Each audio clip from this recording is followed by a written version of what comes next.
Another cool integration that VCAC provides is backup and replication integration.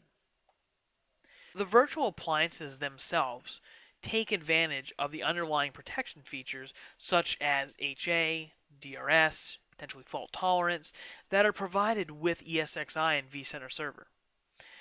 So that means by default you're getting that level of redundancy without having to do anything because you're running virtual appliances. And this is also why I recommend that running the IaaS components should be on a Windows server that's also virtualized, sitting probably in the same cluster as the VCAC other virtual appliances. I think it's really important because you get those protection features basically for free because you're running it on the platform.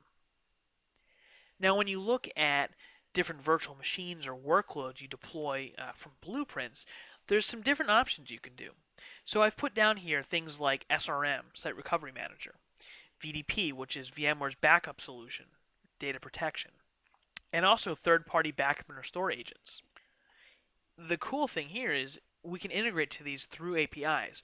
So whether it's setting up DR policies and replication, setting up a backup job within VDP, or even a third-party product if you're using that, anything that has that API, we can do that upon blueprint creation or request. And the nice thing about that is you can set specific items that users specify. So, like replication policies or retention policies. So maybe retention for backups for this VM are 7 days, right?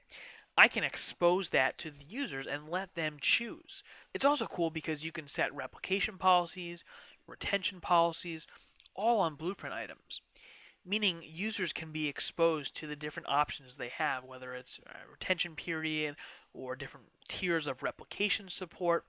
And so not only are you deploying a workload like a Windows Server VM, but you're also associating and creating backup policies and all these different attributes that go with a well-run workload. So when it's created, you know that we're talking about the full picture, not just a VM getting created, and then you have to wait for the backup team to do this manual action. It all gets orchestrated in one, and that's the power of VCAC.